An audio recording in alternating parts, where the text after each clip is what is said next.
In this two-part episode, we explore Jayme's story of twin pregnancy and the heart-wrenching decisions she faced. How does she navigate the complexities of carrying both life and loss simultaneously? Join us as we uncover Jayme's emotional roller coaster, from the joy of discovering she was pregnant with twins to the devastating choice she had to make. Jayme's story challenges our understanding of pregnancy, grief, and the strength of the human spirit. Stay tuned as we unravel Jayme's remarkable tale in part one of this two-part series. The Golden Hour Birth Podcast, a podcast about real birth stories and creating connections through our shared experiences. Childbirth isn't just about the child. It's about the person who gave birth, their lives, their wisdom, and their empowerment. We're Liz and Natalie, the Golden Hour Birth Podcast, and we're here to laugh with you, cry with you, and hold space for you. Welcome to the Golden Hour Birth Podcast. I am your co-host, Liz. And I'm your co-host, Natalie. And tonight we have Jayme, originally from St. Louis on, now back in St. Louis. Thank you so much for joining us tonight, Jayme. Yeah, thanks for having me. Yeah. So if you want to go ahead and tell us a little bit about you and your family. Well, there's me. I'm mom. And then Jayme, I'm mom. I'm 33. And I'm born and raised in St. Louis. I grew up in Aston. And I've traveled a bit, but I always come back. And then my husband is John. He is 38. He's from Connecticut. He and I both met in AmeriCorps and Triple C. So it's kind of like Peace Corps, but it's specifically in America. And the branch that we did is you kind of like travel all over the United States doing like disaster relief, working with nonprofits, a lot of like building houses and things like that. So we met in that program in 2010. He did another year in 2011. And I came back to St. Louis and we did long distance for a year. And then when he was done, I was like, move here, and sucked him in. And then he moved here. So then he moved in here November 2011. And we've been together ever since. Very happy, healthy marriage, relationship, etc. We're truly best friends. And we have a kid, one living child, Seamus. And he just turned 3. And I know everyone says this about their kid, but he is the cutest. You might hear him romping around upstairs. He's claiming right now that he is a horse galloping, chasing salmon. Because of course. Yeah, right. That's so cute. Yeah. So when did you and John decide to start trying for kiddos? So we always wanted a big family. I come from a big Irish family and I've always loved it, just the giant family events and things like that. And he's been an only child and he's always wanted the big family, giant family events, things like that. And he's always enjoyed like my family's get-togethers. So we've always dreamed of a big family. We've also always like joked and dreamed about like, man, wouldn't it be cool if we ever had like multiples, like twins or triplets or whatever? Because I grew up with 3 sets of twins. Like my neighbors were twins, and then I had 2 sets of twins in my class. And I always thought that was like really cool to have someone that like looks just like you or was born the same day as you and you grew up with them. And so yeah, always had dreams of like some crazy big family. But we also like wanted to live a little bit first. So we did, we kind of did like the 9-to-5 hustle for a bit, you know, sort of like all the steps, like get a promotion, get a bigger apartment, get a promotion, get a house, things like that. Like get married, get a house. So we, where was I going with that? Got the house, got the promotion. So he was doing 9-to-5, whereas I was doing like multiple job gig hustle. So like I'd wake up and waitress and then get done waitressing and go babysit and like things like that, just like multiple things all the time. Mm-hmm. And eventually we just got burnt out. We were like, we're just like working all the time and not necessarily doing like deep, passionate things.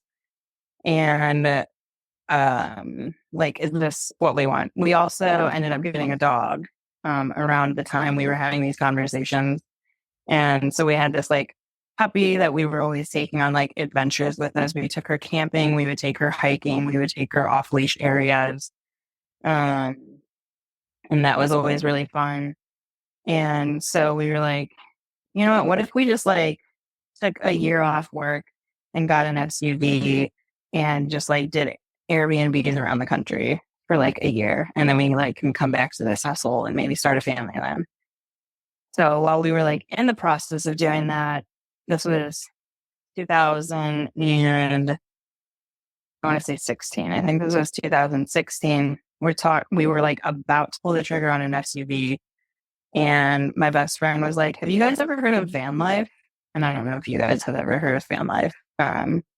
It was like a very new thing then. It's blown up since then. But I wasn't even on like social. I had Facebook, but I didn't even have Instagram or anything at the time. And he was like, yeah, look up the hashtag van life. And so we like looked it up. And there was a bunch of people that built vans into tiny homes and like kitchen and everything inside these vans and traveled around the country. And we were immediately like sold. Like that's what we want to do for sure. And immediately started selling like everything that we owned. We got renters into our house. We got a van for stupid cheap, like $1,500. And we built it out ourselves, queen size bed, kitchen, solar panels on the roof, all kinds of stuff. And then we left. So that what we after all was said and done, we left in April 2017. And we just traveled. We just because of like time and weather and stuff, we started off in the southwest. So we went to like the desert, New Mexico, and all different kinds of stuff. Fell in love immediately.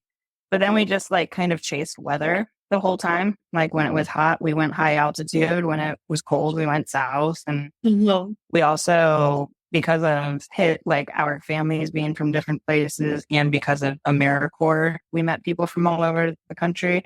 Mm-hmm. So because of those two, we were also just constantly visiting like friends and family and stuff. So that was cool. Yeah, I mean, it was the dream. It was so much fun. A lot of times we were just staying in like the middle of nowhere on the forest all by ourselves. Milky Way above us and ridiculous dreamy stuff. Yeah. Before we moved into the van, so we started having this idea in 2016. We entered 2017 and we were like heading downtown for the Women's March after the 2016 election. And so we'd arrived downtown and I started getting like ridiculous cramps, like so severe, nothing like I ever experienced before, like pain to the point of making me throw up. I thought I was having like an appendix burst or something like that. But then I started my period, a heavy one, but I started my period and my sister always has like really crazy periods and always had. So I was like, maybe I'm just getting a taste of what my sister has. Like maybe it runs in the family or whatever. Didn't really think anything of it. So we ended up like not marching. We like immediately went home after that. But just like this really weird fluke of a thing that lasted like 2 days and I was perfectly fine. So we're traveling in the van and one of the times we're back in St. Louis. This was 2018. I'm pretty sure it's 2018. This was like March 2018. We're back in St. Louis visiting. And I think I was like slightly late on my period. But we got a pregnancy test because I was like, at the time, we were drinkers. We smoked marijuana. We were like former cigarette smokers. We didn't have like good sleep habits and things like that. So like, and And I had gotten off it at this point, but I was previously on the Implanon. So just like, I never really had super regular periods, just because I wasn't the best at taking care of my body. And so I was like, I think I'm late. I don't know. But both of us like weren't alarmed at all. I was like, I'm going to take a pregnancy test, like just to be safe kind of thing. And it was like after a whole week of us like doing upgrades on our van, and like my husband was so tired and he was like, I am sleeping in tomorrow. Nothing's going to stop me. And I was like, I'm going to let you. That sounds great. So we're sleeping that night. I wake up and have to go to the bathroom at like 4 a.m. And I'm like, well, while I'm up, I'm going to take this test just so that we can like have peace of mind that we're not pregnant kind of thing. And I take the test and it's positive. And I don't know if we're allowed to cuss on here. Are we allowed to cuss on here? Okay. So my initial reaction was, oh, fuck, kind of reaction. And like, and not like I don't want to be pregnant, but just like, wasn't expecting this kind of thing. Like this kind of changes things. Like gonna need to put a car seat in this van house or whatever. So it's like 4 a.m. and I'm sitting there like, do I wake him up? He really wanted to sleep in, but like this feels like big news. And so I ended up waking him up, and he had like a similar reaction to me, but like excited than my initial reaction. His was less like, oh my God, what? And was more of like, whoa, kind of thing. But yeah, and like luckily we were in town, so like already had like sort of a doctor cycle or whatever. And so we went out to eat breakfast and we're all like giddy. And I just remember us like sitting there being like, I don't even know what I can and can't eat. We should like Google that. Oh my God, kind of thing. And called the doctor. They were like, you can come in today and do blood work. And so we did. And I want to say they did an no, they didn't do an ultrasound. We did the first round of blood work and they were like, you're going to come in 48 hours to do the second round. So we do that and we're all like getting excited. We went to Barnes and Noble and got all of our parents like grandparent books. And just throughout the day, I like ended up telling all the family essentially of like, guess what happened sort of deal. So that was an exciting, like, 48 hours or whatever. Then we go in for the second round of blood work. And if I remember correctly, this is how it went. We did the second round of blood work, and then they called us and they were like, hey, come in for an ultrasound or whatever. Or maybe we did it when we did blood work too. I don't remember. But whichever way it worked, we like did an ultrasound and they were like, this isn't viable. Like, you're going to miscarry this. And they were like, not really compassionate about it. They were really blunt and almost like, okay, like I have other shit to do. Can we move on? Kind of thing. And I like kind of went off on the doctor of like, not a way to talk to people. Like, you just like, maybe you're used to saying this, but we're not used to hearing this. Yeah. Thing. And they were like, do you want to schedule a DNC? Blah, blah, blah, blah. And I was like, no, I don't want to do that because there's like a part of my brain that was like, this is going to work out. You don't know what you're talking about, kind of thing. So we both like moved on with the pregnancy as if like, this is going to work, right? Like we can manifest this kind of mentality. And my mom lives in North Carolina. So then we went to visit her. And so this was April 2019. And while we're visiting her, I start miscarrying. And I basically just did it like naturally in her bathroom over the course of like 2 days, something like that. And it was while I was miscarrying in her bathroom that I'm like going through all this stuff, actively knowing that I'm miscarrying, that I'm going, oh my God, that's what happened to us the day of the Women's March. Like we were pregnant, we miscarried. Like I had never felt anything like that before, except for the moment I knew I was miscarrying. So that was also just like a really weird moment of like, just digesting that. So then that was technically pregnancy number 2. We did a follow-up appointment in North Carolina with the doctor out there, just to like make sure everything flushed correctly and all was good. But then after that, we were in this mindset of like, let's have a kid kind of thing. Like, I think we're ready. We've been traveling for 2.5 years and all our stuff, blah, blah, blah. So then we were like, part of the van, the idea behind the van was like, where do we want to settle down? And we were like, it can be St. Louis, that's fine, but let's see what our options are. And at the time, we were just like deeply in love with New Mexico. And so we drove back and like camped around New Mexico for a while, and eventually found this property out there. It was a house on 20 acres, a fully off-grid house, solar panels, well, septic, a straw bale house, which is like, I don't know how to explain it, but it's I don't know how well you guys know like passive heating, cooling, earth shifting type of things, but it's just a natural made house, and it heats and cools with like the position of the house to the sun and those all different kinds of stuff. And the straw bale like keeps the heat in really well.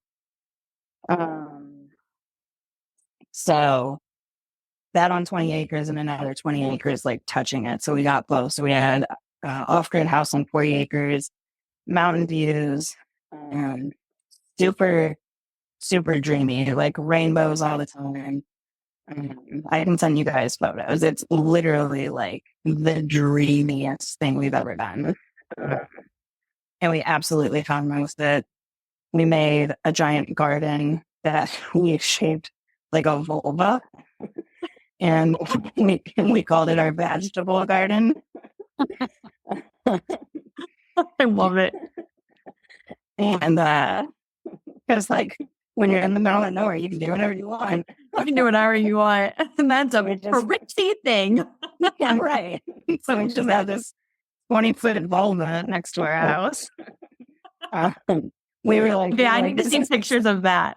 Oh, totally. Yeah. Yeah, we were like, this could be like good energy of like, creation and etc. So we had a good time out there. Obviously. So we're out in New Mexico. We eventually moved into that house in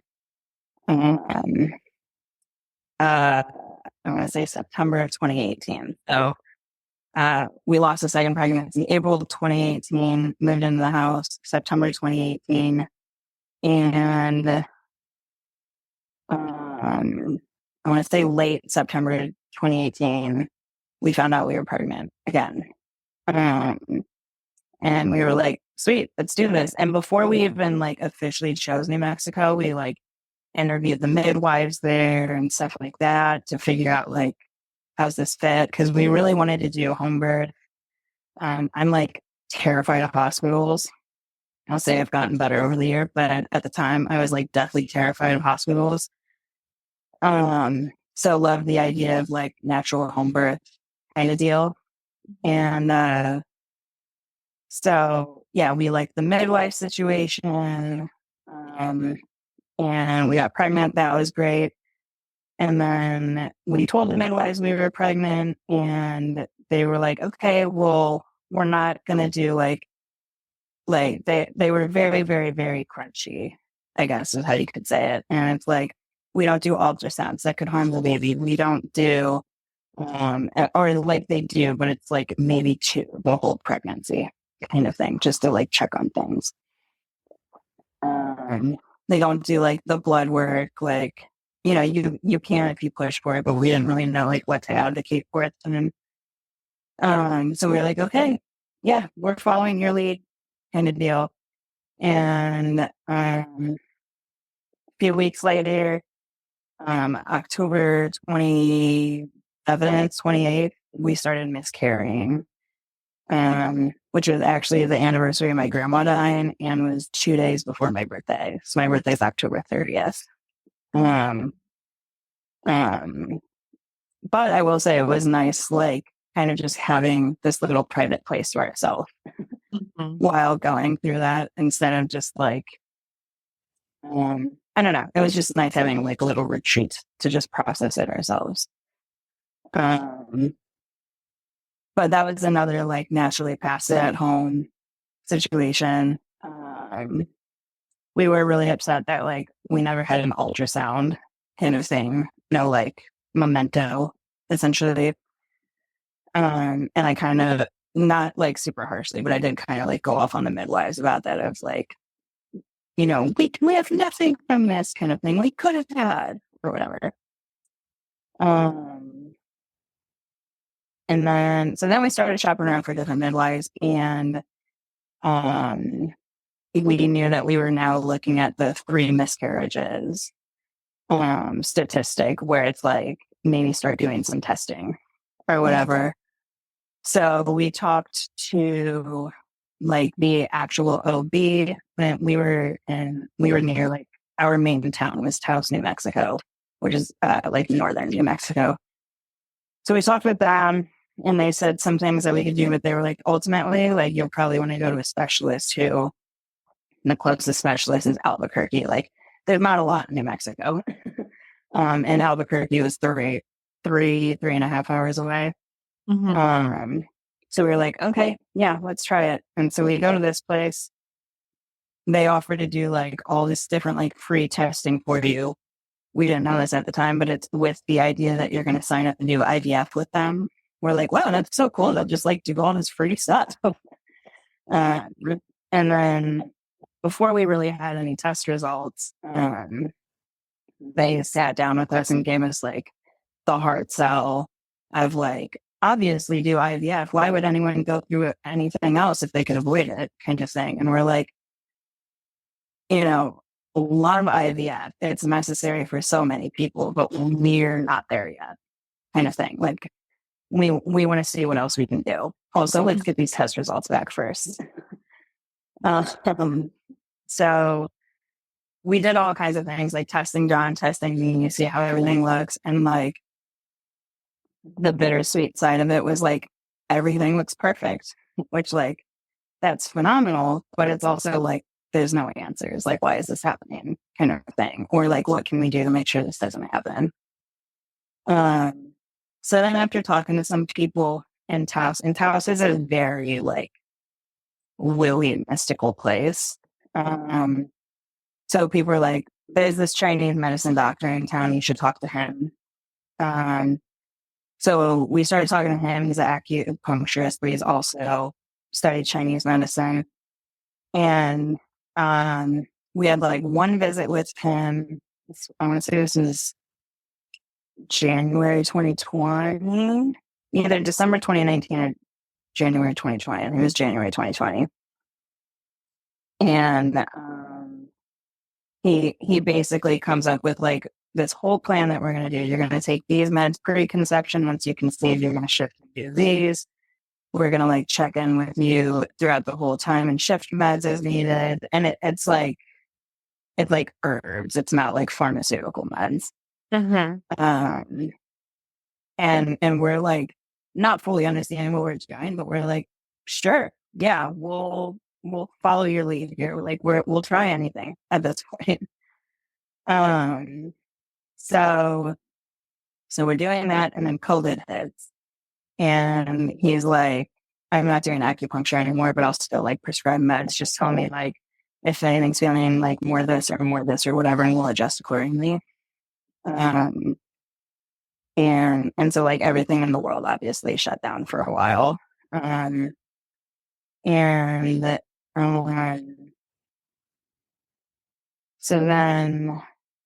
So we're working with him for like 5 months or whatever.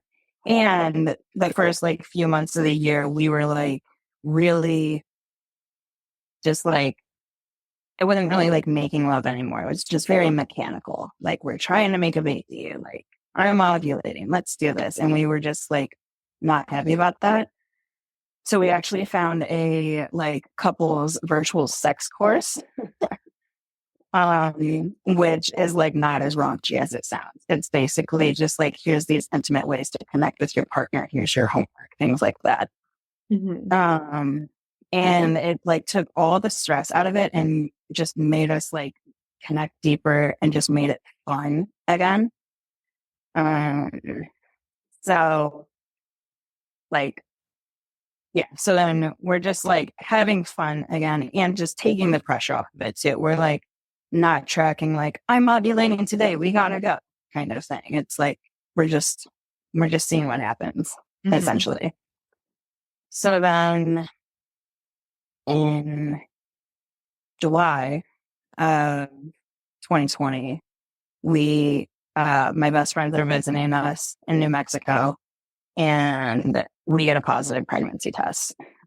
And we had like all of these plans and stuff too. Like there was some places still doing certain things because of COVID. Like we could do private horseback riding lessons and stuff. And it's like, can't do it if you're pregnant. All the stuff we were planning to do, like whitewater rafting, can't do it if you're pregnant. So we're like, let's just hang out on 40 acres, I guess. Look at the mountains. Isn't it cool? Yeah. We have games. But so we were ecstatic, positive pregnancy test. Let's see how this goes. All the symptoms, all the good things. And then we had our first ultrasound scheduled. And because of COVID, it was only I can go in. And I essentially like begged them of like, we've never had a good experience. This is going to be like shattering for me if I'm by myself during this ultrasound and it's bad news kind of thing. Like, can my husband please come in? And they gave us wiggle room. They were like, yeah, okay, we can do that. Obviously, mask up. Your husband can go with you. So it's me and my husband at the ultrasound and, you know, holding hands, all that jazz over the belly ultrasound. And she's like, here's the baby, healthy heartbeat, all of this stuff, blah, blah, blah. And we're like, yes, great, ecstatic, measuring exactly where it should be. And she's on the left side of my stomach. And in my head, I'm going, now look at the other side, look at the other side. And like, it didn't feel like it was my voice, but there was this voice in my head going like, okay, move the wand over kind of thing. And so she does, and she goes, and here's another baby. And we're like, and like I immediately start crying. John is wearing a mask, but you can tell that his like smile is like breaking off of his face, and he's like tears in his eyes, literally jumping up and down. Two healthy heartbeats, measuring exactly where they should be. Identical twins, which you can tell because of like how the sacs are. So one placenta, two sacs, but identical twins. And yeah, so like over the moon, we were like, we don't know if it was the course or these Chinese meds or what, but like we did it. It's happening. Yeah. Yeah. And I don't remember specifically when this was. We found out we were pregnant in July, so I'm guessing this was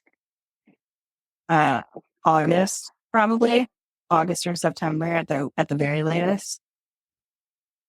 And then so we're just like fucking cloud nine. And we start working with an MFM doctor.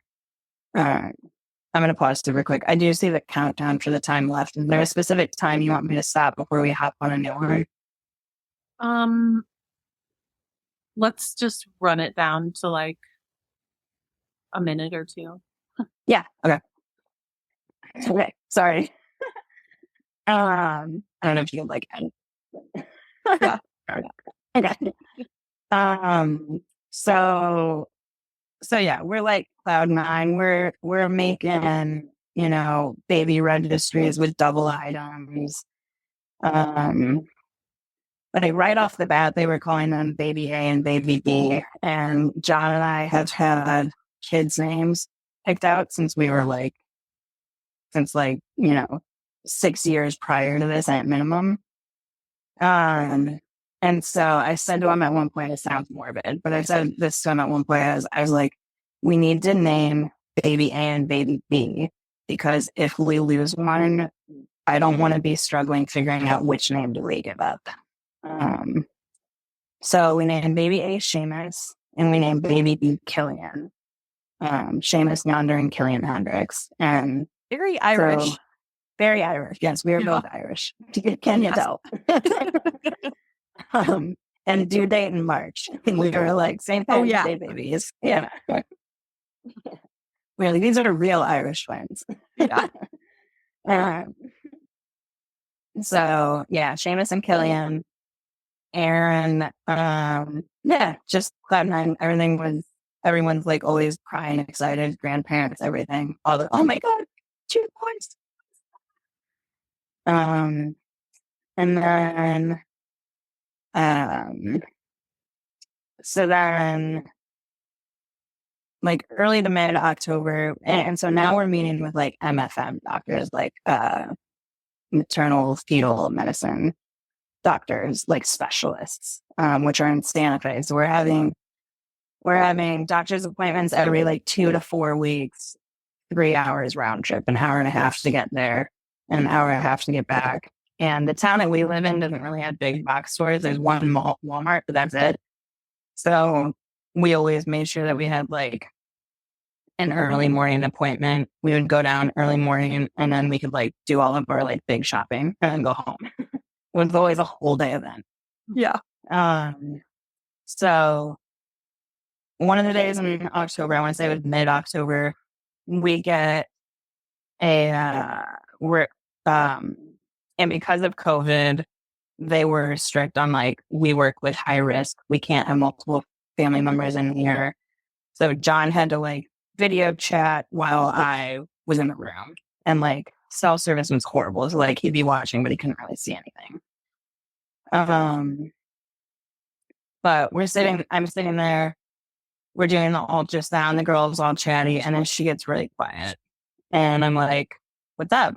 And she's like, well, the doctor's going to be in and he'll talk to you in a minute. And then she just like scurries out. And I'm like, John, I have a feeling something like not good is happening right now. And I like briefly explained that. And he's like, okay, well, let's just like see what happens.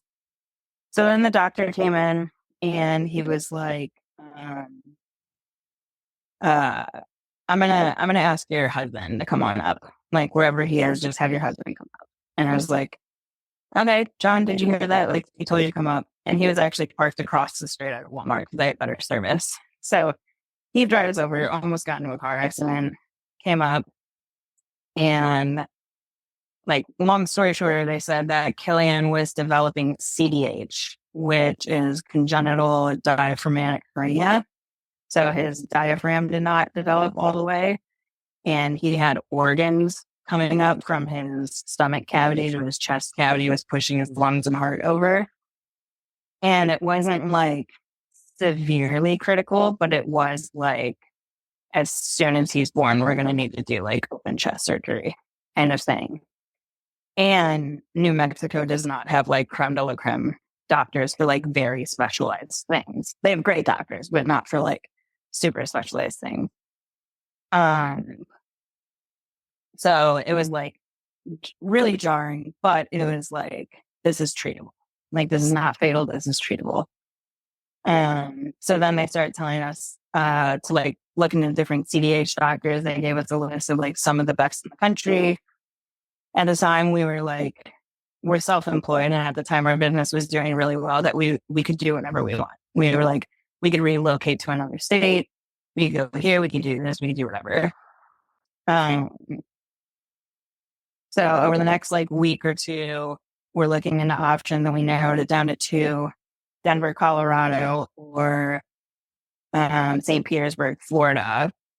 And we were like, well, Denver would be great because it's like 5 hours from us. Like, it's directly north. We don't have to like severely revamp our lives.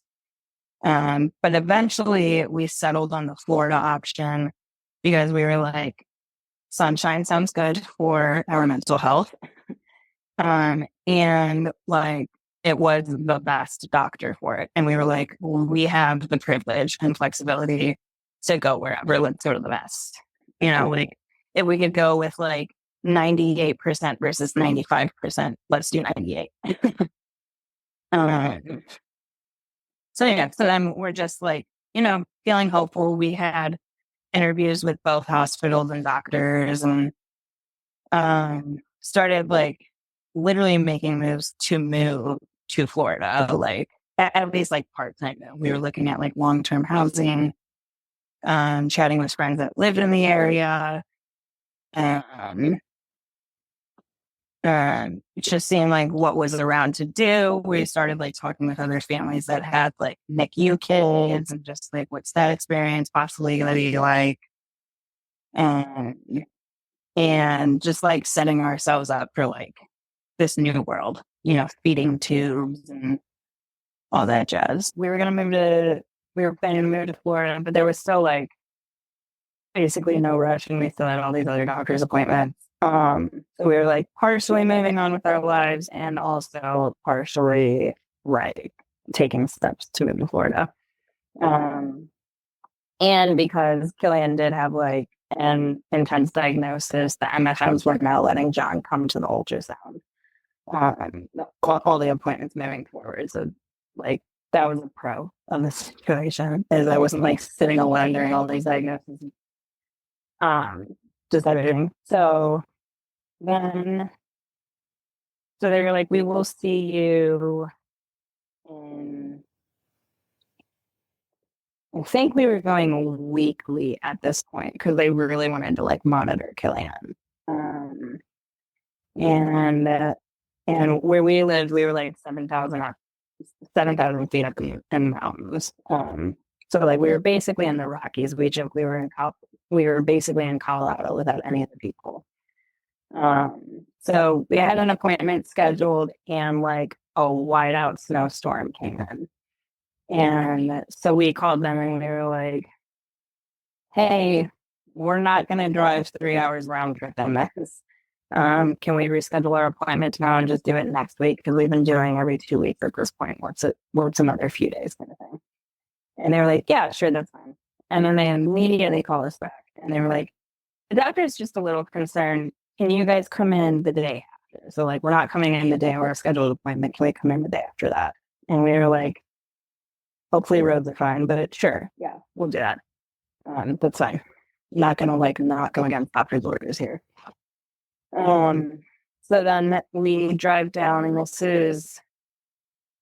is October 28th. So this is the anniversary of our third miscarriage. We go down and go in for the appointment. They're scanning us. Another kind of like ominous feel. She leaves. The doctor comes in. There were like 3 MFM doctors that we worked with. One we didn't really like, and we told the other doctors we don't want to meet with them anymore. The other 2, one was like super, super compassionate, friendly. And then the other one was like a really good guy, but he was like, I will like info dump on you kind of thing. Like I will word vomit all of the scientific things for that, which like we love that in these situations. So luckily that's the doctor we had this day. And we go in, and he's basically like, I'm going to explain a lot of things to you that you've probably never heard of. And I'm going to do my best to explain it to you. And I can't tell you how like severe it is looking, because we don't have that technology. You're gonna have to go to Colorado for further testing. I already called them, and you're booked for an appointment at like 7 a.m. the day after tomorrow, kind of thing. So we have like tomorrow to drive up there, and then we'll spend all day in the hospital the following day. So we're like, whoa, okay, what's going on? So the way that he explained it, and at the time he was like, this is what we think is happening. They're going to do all these tests and confirm what's actually happening. So what it looks like is so with an identical twin pregnancy, they shared the placenta. They had their own individual sex, but they shared the placenta in this type of identical twin pregnancy. But when it was formed, Killian got this much of the placenta, and Seamus got this much of it. So Killian had like you know, I don't remember the specific number, but let's say like 10% of the placenta, and Seamus had 90. So Killian wasn't getting enough nutrients. He wasn't growing efficiently. And there was like three things we were looking at. One was TTTS, which is called twin to twin transfusion syndrome. One twin's getting too much, one twin's not getting enough. SIUGR, selective intrauterine growth restriction, which like a lot of these three things all kind of play with each other. Like I feel like every time I try to explain them individually, they all kind of sound like the same thing. So Killian's not getting enough. Seamus is getting too much. And it's like messing with their blood cells and things like that. For the most part, Seamus is healthy, but that could change any minute if we're not proactive, or essentially. So he's explaining all of this, and we're like, okay, we're asking about statistics, we're asking about this, that, whatever. He's explaining everything that he can, but he's also like, ultimately, like, you just need to go to Colorado and do these tests. So we like, okay. We go home, we pack up our stuff. Luckily, we had a friend in Colorado. Like, we do like everything with our dogs. We have 2 dogs. And she's a big dog person. So we're like, we're bringing our dogs. We leave our dogs with you. We get a hotel room. It's a 5-hour drive. And also, like, our doctor was like, this is treatable if it's not as severe as it. Like, if it's not super severe, this is treatable. You could be fine. But you could also, like, be somewhat hospitalized, bedridden the rest of the pregnancy. And we were around 19 weeks. So we are, like, the whole 5-hour drive there, I'm looking up apartments in Colorado near the hospital and things like that. Doing, like, virtual tours, all sorts of things. Just for, like, worst case scenario. No matter how this appointment goes, if it's like you need to be monitored frequently, or like if you really need to be monitored, you need to stay here, then it's like, okay, we have a plan, we want to stay here, we want to do this, whatever. So I'm kind of doing that while John's driving. And then we get there, and so this is the 29th. This is the day before my 30th birthday, my golden birthday, turning 30 on the 30th.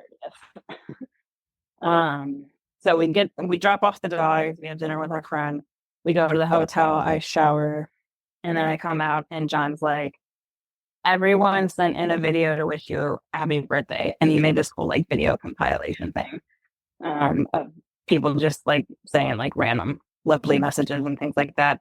Granted, they all made this video like long before they knew what the day was going to be. But so that was lovely. Then we go to bed and barely sleep because we're like anxiety ridden. And then we get up the next day, we go get breakfast super early, we go to the hospital. And they were so on top of everything. They sent us a whole itinerary. You're going to go do an echocardiogram at this time in this room with this person. And then after that, you're going to have a 20-minute break. And then you're going to go do this thing over here with this person and this. And it's like 7 a.m. to 7 p.m., just like a whole test. And a break for lunch. And so we're basically doing that all day. And it's like, we do all this stuff, and at 4 or 5 p.m. or whatever, then we have like a meeting with the team of like what they're looking like, what their options, what are we doing. So we're doing tests all day, a whole variety of different sorts of ultrasounds. We got so many pictures of the boys that were super, super cute. And then I had an MRI, and like, I don't know anything about MRIs, but everything I've heard is like, it's really loud, but it's really quick. So I'm going in there like, and again, I'm terrified of hospitals. So I'm going in there like with that mindset of like, okay, it might be like loud and scary, but it's super quick. It's going to be over before you know it. And so I go in, and it's like the children's hospital. So I'm going into this MRI room, and there's like toys and stuff everywhere. But we're like signing me in and stuff. And they're like, okay, now go ahead and pick out a movie. And I was like, you can pick out a movie. And it was like 5 minutes. And long story short, it ended up being like an hour and a half. And, yeah.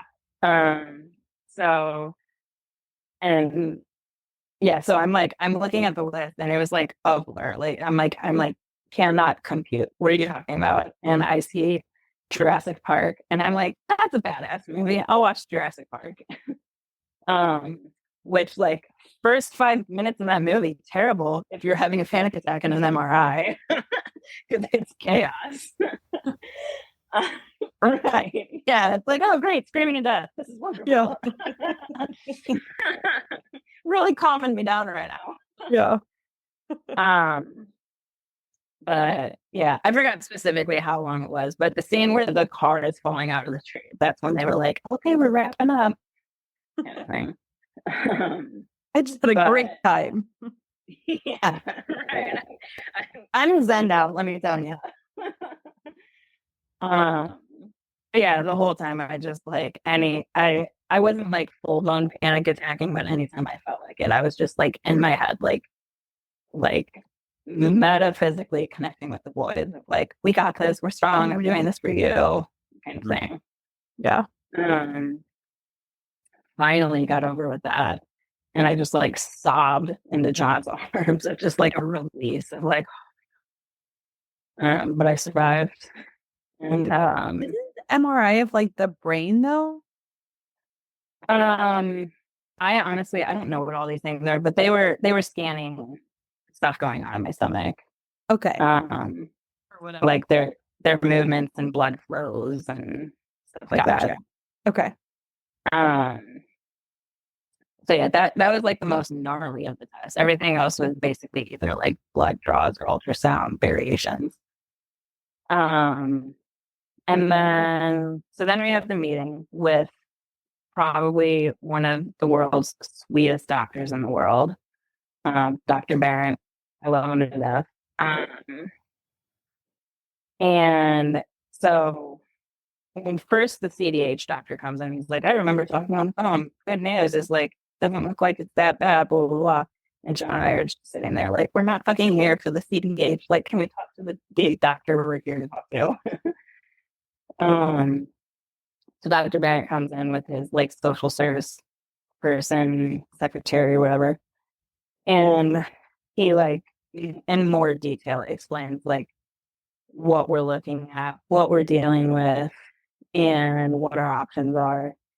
And it's very similar to what our doctor in Santa Fe told us, but was just like not a good outcome. Like our options were basically, so the biggest issue was if like Killian was basically actively dying. And if we were to do nothing, they share a placenta. So there's going to be this extreme shift of blood cells that's either going to severely brain damage Seamus or kill him. And like it was like that is what happened if we do nothing. Option B was a radiofrequency ablation of the placenta. So basically separating the placenta, and Killian keeps his and Seamus keeps his and hope for the best. But the doctor was like, he is like so actively dying so rapidly kind of deal that we we want to give Seamus the best chances at this point, kind of thing. Like we can do whatever you guys say that you want to do. But the third option was to do a radio frequency ablation procedure, which is like cauterizing with a laser essentially. Killian's umbilical cord so that Seamus can keep the entirety of the placenta. And Killian is no longer attached to it. So, which is not a legal procedure everywhere, including Missouri. It's illegal to do that here. But yeah, so those were our options: is do nothing, likely lose both or keep one, but he's severely brain damaged. Separate the placenta and, likely lose Killian. Seamus had less of a placenta. Or remove Killian's umbilical cord and give Seamus the best fighting chance. So we always say choice in quotation marks. Our choice was we chose to do the umbilical cord one, although how much of a choice is that? Our hands were basically tied. So 20 weeks at this point. Yeah, 19 weeks, and the procedure was 19 weeks and 4 days. This meeting was 19 weeks and 3 days. Yeah. So yeah. So then it was so my husband is sitting there fighting, not arguing, fighting, but can we do this? What if we try this? What about this? What about this? And I'm sitting there, my husband and I both practice a type of meditation called Vipassana. And it's really intense, but it's basically just the very long story shorter of it is just accepting what the present moment is kind of deal. And so basically just to keep me sane, I'm sitting there going this doctor wouldn't mislead us sort of deal. He's going to tell us what the best option is. So I just need to accept that. I'm not going to fight that, push back on it. So I'm getting kind of agitated with my husband because he's what if we do this? What if we do this? And I'm sitting there going, we know what the option is. Let's just move forward with our lives. This sucks, but this is what we have to do, kind of thing. But yeah, emotional situation. Everyone's crying. Even doctor has tears in his eyes, kind of thing. But yeah, so we eventually are yes, we'll do that procedure. He tells us we're gonna come in first thing in the morning. We sign all the paperwork, blah, blah, blah. And so then we go back to our hotel room for the night and we're just absolute mess all night. And I'm struggling to fall asleep because it's in my mind, it's as soon as I close my eyes, I'm choosing for it to be tomorrow and say bye to you. And I don't want to do that, if that makes sense. It's I want to fight to stay awake as long as I can because I don't want it to be tomorrow. And it's the whole you're having surgery tomorrow and stuff like that, so you can't eat beforehand and drink beforehand, and we're sobbing all night long. So I'm severely dehydrated, so thirsty in the morning. Yeah, long story short, we go to bed and we wake up. So it's the next day. Can't eat anything, can't drink anything. I'm already telling my husband, as soon as I'm out of surgery, I want a gallon of water and a gallon of apple juice and a gallon of orange juice and a gallon of chocolate milk. I'm so thirsty.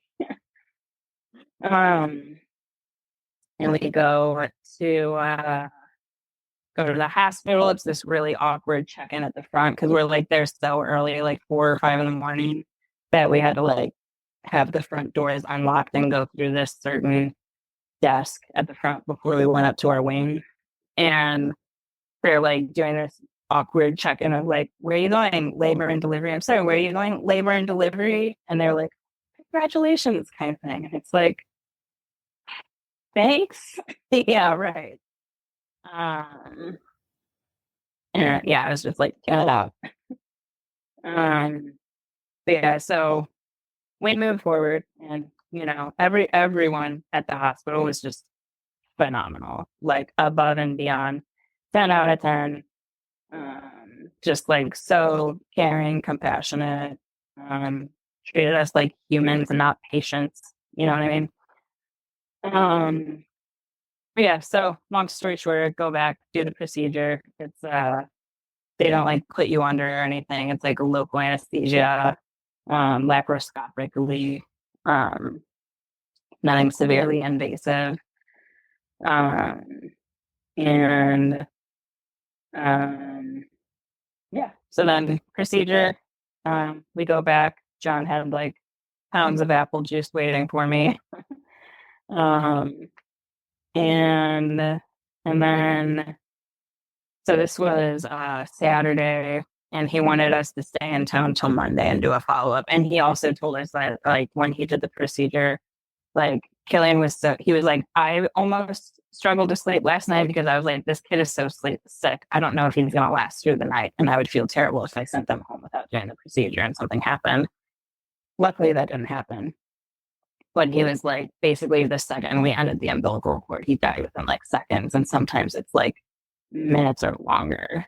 So he was like, that's just like validation of like how sick he was. Yeah. And probably makes it like a little easier. I'm not even saying anything is easy, but like just knowing that that was what was best at that time because of how fast it went. Like it would Totally be hard to have that happen and then like it be minutes or hours or something like that. Yeah, no, it was very like, a degree of balm on a whim kind of thing of like, okay, well, we did the right thing, feels like. Kind of Yeah. thing. Yeah. So yeah, and then because of how identical twin pregnancies are, they were so we could not remove Killian. We couldn't, if we wanted to remove Killian, we would have to remove Seamus, and Seamus was not at a viable age yet. So I ended up carrying both of them inside of me the whole rest of the pregnancy. So every time we did an ultrasound, we saw both of them. And like the further along we went, it was like Killian became just like this like lump of bones almost. Like you could still make it out, but it was like it went from like human shape to like just more and more like just kind of bones, it looked like. But he ended up like right here underneath my ribs near the end of the pregnancy. And all the doctors were great. They always gave us the option to like, do you want to see him? Kind of thing. It's okay if not, no judgment. And we were always like, yes, we would love to see him.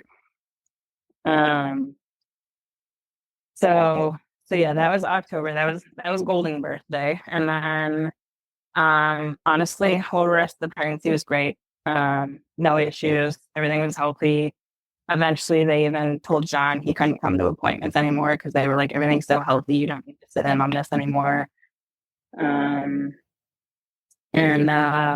then March rolls around, and again with how like Louis and stuff, New Mexico is like, we talked to our OB about doing a home birth with like everyone knows everyone. So we're working with this midwife. Oh, I know, I love her. It's like we want to do a home birth, and it's like the rule of thumb is like you have to be an hour from a hospital, and we were technically like 55 minutes or something like that. And we were like, cool, I guess we hit that. And we talked to our doctor about it. We were like, is there any red flags about doing a home birth? And he's like, he maybe like seemed a little hesitant, but he told us like, no, you can do a home birth if you want, kind of thing. We were like, okay. Like, if you said no, we totally wouldn't have. We would have done a hospital, but since you said it's okay, you said it's okay.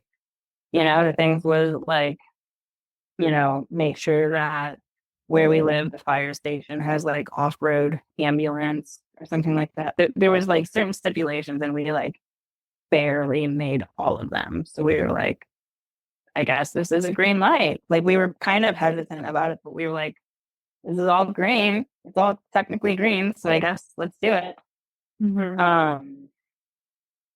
So I was worried about carrying too far along. And there was a reason, I forgot why. Something with the complications and the boys and stuff. So around like 37, 38 weeks, I started doing like all the prune shakes or prunes or dates or whatever it was. The bouncing on the yoga ball and all the hacks to like get things moving. And so due date, I believe, was like March 24th or something. And March 8th, I started having contractions. And also we were like very public about our story throughout the whole like losing, even before like our journey of loss and losing Kellyanne and things like that. And there was this Australian reporter in Taos, New Mexico. It was like one of the sweetest humans in the world. And she like found us on social media telling our story. And she was like, shortly after we lost Killian, this was January.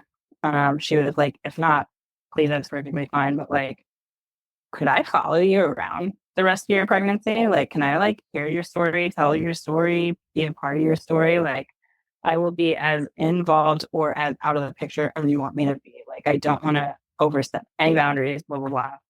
And we ended up becoming like almost like best friends with her. We were so close. She came to doctor's appointments with us. She came to, we had someone come into our house and basically like teach us how to have a home birth kind of thing. Try this technique, use this aspect of your house over here in this way, stuff like that. John, you can support her over here doing this. So the reporter, her name is Morgan. She was a part of all of that. And so we started having contractions and, but it wasn't like serious. Anything was happening. But it was enough where it's like, oh, that's happening. Let's go grocery shopping because we're not going to be popping out anytime soon. The nearest grocery store is like an hour away. And so I'm just like standing in the aisle of the grocery store, like, oh, I'm having a contraction right now, kind of thing. And then,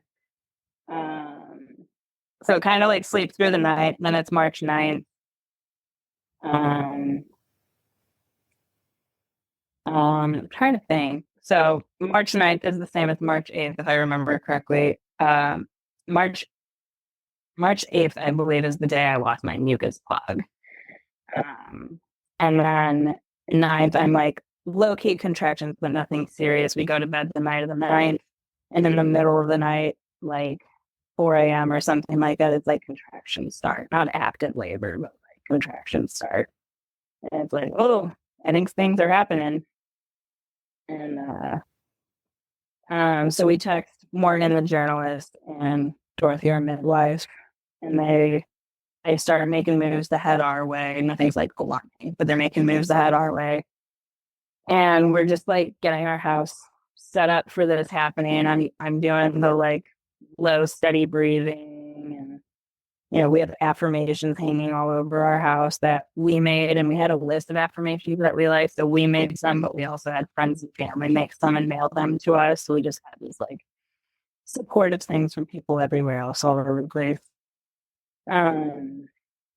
We had one dog that like didn't leave our side the other time, and we had another dog that was like as far away as possible. Like, what the hell are you guys doing?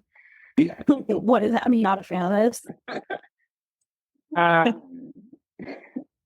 And so it was like contractions were happening, things were progressing. But then around noon, it kind of stalled out a little bit. And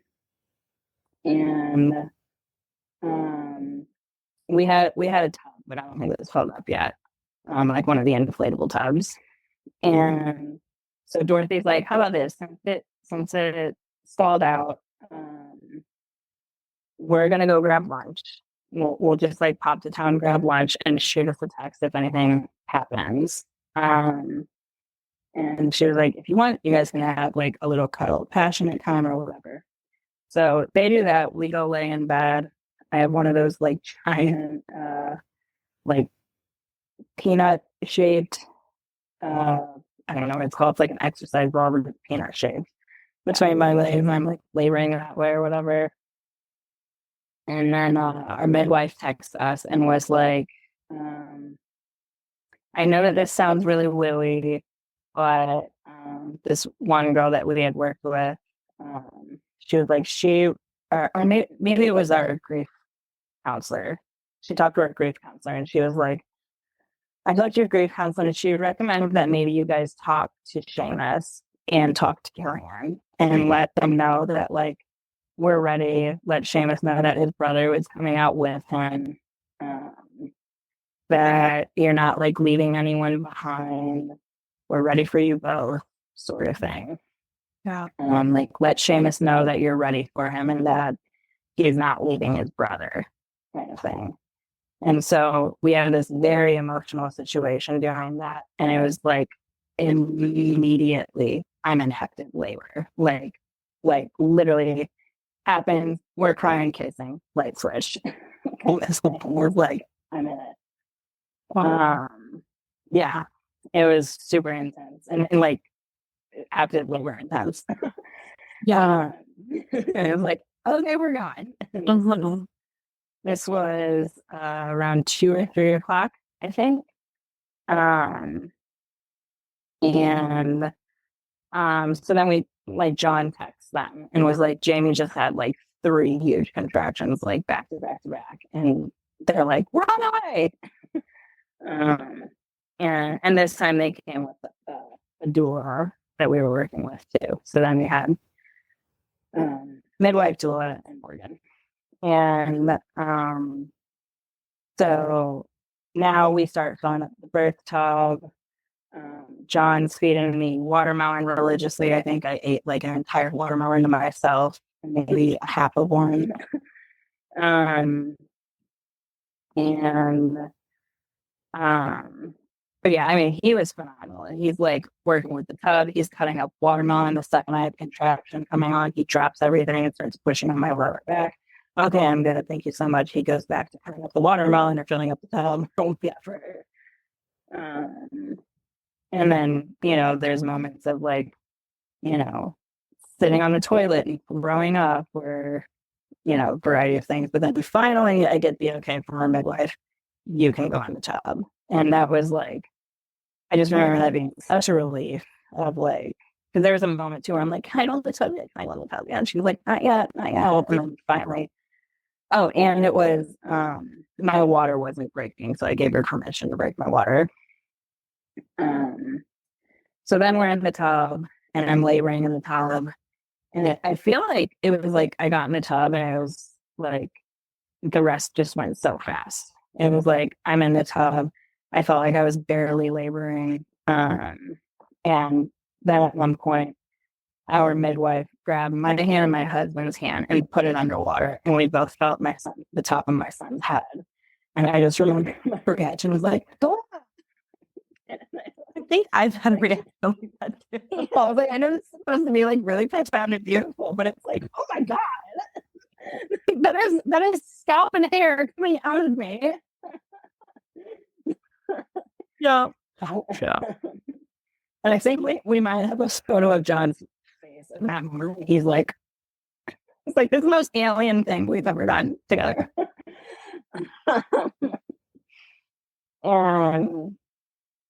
So yeah, and then she's telling me not to push yet, and I'm starting to feel like a little scared. And I'm like, I feel like I need to push. I don't know, but I feel like it.